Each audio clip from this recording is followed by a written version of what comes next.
आप सभी से जब कॉल पे बात करने का मौका मिलता है तो आपका ये कहना होता है कि सर हमारे घर पे एक छोटा सा टैंक है 10 बाई 10 का। क्या हम उसमें मछली पालन कर सकते हैं?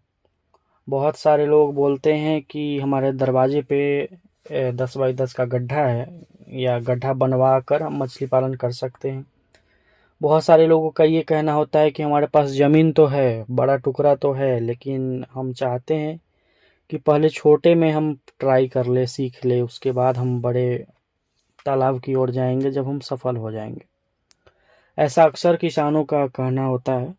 और ख़ास करके जो नए लोग हैं जो मछली पालन में आ रहे हैं वो छोटे स्तर से शुरुआत करना चाहते हैं। छोटे स्तर से शुरुआत कर रहे हैं, ठीक है, कोई बात नहीं है। लेकिन यहाँ पे एक एक नहीं कई सारी पॉइंट्स है, कई सारी चीज़ें हैं, कई सारी जानकारियाँ हैं जो आपको होनी चाहिए जब आप छोटे तालाब में मछली पालन करते हैं। उसके फ़ायदे क्या हैं, नुकसान क्या है, सबके विषय में चर्चा करेंगे। वीडियो पूरा देखिएगा। जो लोग भी चाहते हैं कि अपने छत पे एक टैंक बनाकर, या पहले से बना हुआ है, या दरवाजे पे गड्ढा है, या उनके पास छोटी भूमि है, सीधा समझिए कि छोटा तालाब है उनके पास, और वो मछली पालन की शुरुआत करना चाहते हैं, तो उसमें कौन सी मछली पाले, कितना उसमें से प्रॉफिट हो सकता है, तमाम तरह की चीज़ें हैं जो किसान पूछते हैं, सभी के ऊपर चर्चा करेंगे। वीडियो में आगे बढ़ने से पहले कहना चाहते हैं कि आज हम कई जगह पे पिकअप के माध्यम से, खास के बिहार में सीतामढ़ी एरिया में और मोतिहारी एरिया में, रूपचंदा मछली के बच्चे भेजे हैं। 1000 लाइन के बच्चे आप वीडियो में देख सकते हैं। और ये हाजीपुर भी आया है हमारे तालाब में। लगभग हमने अपने तालाब में 50,000 1000 लाइन के बच्चे स्टॉक किए हैं। और एक गाड़ी में, एक पिकअप में 4 कुंटल आता है, यानी कि 1000 लाइन का बच्चा 4 कुंटल का मतलब हो गया आपका 4 लाख बच्चे आज बिहार में भेजे गए हैं। तो हम ये कहना चाहते हैं कि ये जो मछली है, हम शुरू से 2-3 साल पहले से ये चीज़ जान रहे थे कि ये जो मछलियां हैं, खासकर रूपचंदा, ये पंगास की जगह लेगी। पंगास की जगह ये धीरे धीरे ले रही है।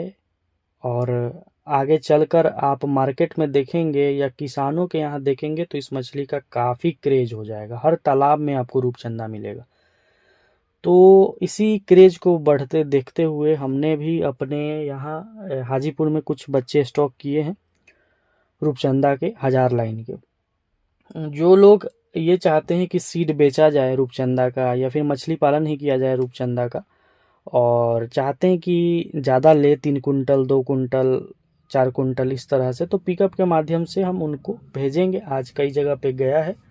या फिर जो किसान हैं जो मछली पालन करना चाहते हैं रूपचंदा का, उनको 2000, 3000, 5000 बच्चे भी चाहिए होते हैं, तो ट्रेन से हम भेजते हैं।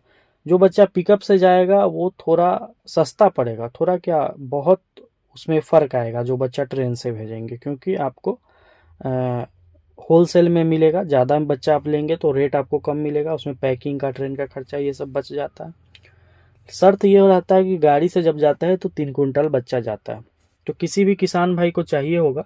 अब हमने अपने हाजीपुर में, बिहार में स्टॉक किया है, तो आसपास के किसानों को जब ये 1000 लाइन के बच्चे 100 लाइन और 50 लाइन में हो जाएंगे तो किलो के भाव से सप्लाई करेंगे, भेजेंगे। और अगर किसी किसान को चाहिए होगा, पिकअप से चाहिए होगा या फिर ट्रेन से भी चाहिए होगा किसी भी मछली के बच्चे, तो आप मंगवा सकते हैं।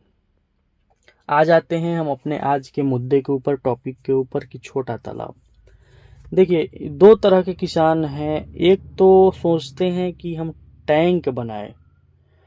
टैंक, देखिए, टैंक जो है वो मछलियों के लिए बहुत अच्छा मेरे हिसाब से नहीं। और उसमें भी अगर आप टैंक बनाते हैं तो मिनिमम, कम से कम उसकी जो लंबाई चौड़ाई होगी और ऊंचाई होगी, लंबाई चौड़ाई की बात करें तो 50 बाई 50 फीट होना चाहिए कम से कम। इससे कम है तो मछलियों को रनिंग के लिए एरिया कम मिलता है, और उसमें मछली का विकास कम होता है। कम मात्रा में आप बच्चे डालेंगे, प्रोडक्शन कम होगा। सीमेंट की हम बात करें, वहीं अगर हम मिट्टी वाले तालाब की बात करें, अगर छोटा तालाब हो तो कम से कम 20 बाई 20 फीट का आपको रखना पड़ेगा। अब ऐसा नहीं कि 5 बाई 5 का बना लिए अपने ही कोदाली से खन कर, तालाब बना लिए, तो वो तालाब नहीं है, वो गड्ढा है, उसमें कुछ नहीं होगा। कम से कम अगर सीमेंट का है तो आप 50 रखेंगे, 50 बाई 50, और अगर मिट्टी का है तो 30 बाई 20 या 30 बाई 30 या 20 बाई 20, इस तरह के। अब सवाल आता है कि हम क्या इसमें रोहू कतला मछली पाल सकते हैं। तो देखिए, हम शुरू से कहते हैं कि रोहू कतला मछली को बड़ा एरिया चाहिए, बड़ा तालाब चाहिए, और सीमेंटेड टैंक में चाहे कितना भी बड़ा हो उसमें रोहू कतला का पालन नहीं किया जा सकता है। ऐसी मछलियाँ जो हाई डेंसिटी में पाली जाती है, ऐसी मछलियाँ जो खासकर कैटफिश वैरायटी की मछलियाँ हैं, उनका पालन आप कर सकते हैं। सबसे नंबर 1 पे आता है सिंघी।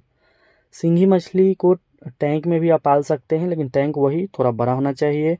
दूसरा है कि देसी मांगुर, देसी मांगुर आप पाल सकते हैं।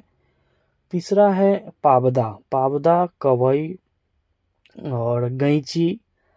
ये सब मछलियां जो है, टेंगरा और नोना टेंगरा, गुलसा टेंगरा, तो इनको आप छोटे तालाबों में पाल सकते हैं। अब ऐसा नहीं कि आपका सपना ये है कि हम बड़े तालाब बनाएंगे तो उसमें रोहू कतला पालेंगे, तो पहले ट्राई के लिए छोटे तालाब में रोहू कतला पाल कर देख लेते हैं, तो आपको लॉस हो जाएगा। रोहू कतला बड़े तालाबों की चीज़ है। रोहू कतला हो, ग्रास कार्प हो, सिल्वर हो, बिकेट हो, सारा आईएमसी और कार्प्स में आता है। इनका फार्मिंग आप बड़े तालाब में करिए। छोटा तालाब है और उसमें भी गड्ढे नुमा तालाब है, छोटा है, 20 बाई 20 है, 10 बाई 10 है, तो उसमें कैटफिश मछलियाँ गहराई 5 से 6 फीट आप रखेंगे। और कैटफिश मछलियाँ जैसे सिंघी पर पहला फोकस, देसी मांगुर पर पहला फोकस, टेंगरा अगर बिकता है मार्केट में तो टेंगरा पालिए। गैंची पालना चाहते हैं बहुत सारे लोग तो गैंची, सबका बीज उपलब्ध है। पावदा का भी बीज उपलब्ध है, टेंगरा का भी बीज उपलब्ध है, गैंची का भी बीज उपलब्ध है, सिंगी का भी बीज उपलब्ध है, देसी मांगुर का भी बीज उपलब्ध है, और A1 क्वालिटी का बीज रहेगा। तो किसी भी किसान भाई को चाहिए होगा, आप मंगवाएंगे। हमेशा ध्यान रखेंगे कि छोटे तालाब में छोटी मछलियाँ, और जहाँ आप टैंक बनाने में लाखों रुपया खर्च करेंगे, उससे अच्छा है कि आप लीज पर बड़ा तालाब ले लीजिए। लीज पर नहीं मिलता है, छोटा ही तालाब बनाते हैं, तो कोशिश करें कि मिट्टी का तालाब बनाएं। मिट्टी रहेगा तो उसमें मछली का विकास अच्छा होगा, पानी गंदा कम होगा। टैंक में पानी गर्म भी हो जाता है गर्मी के दिनों में, और मछली का टैंक के अंदर प्रोडक्शन कम होता है मिट्टी के तालाब के बनिस्बत। तो आप पाल सकते हैं। हम ये कहना चाहते हैं कि छोटा तालाब में भी मछली पालन की जा सकती है, कर सकते हैं, बहुत सारे लोग करते हैं, लेकिन आपको उसमें सिंघी, कैटफिश तरह की मछली अगर आप पालेंगे तो अच्छा प्रोडक्शन आपको देखने को मिलेगा। तो किसान भाई, किसी भी प्रकार की मछली का बीज चाहिए, दवा चाहिए, दिए हुए नंबर पर कॉल करके अपने नज़दीकी रेलवे जंक्शन तक और दवा अपने घर तक आप मंगवा सकते हैं।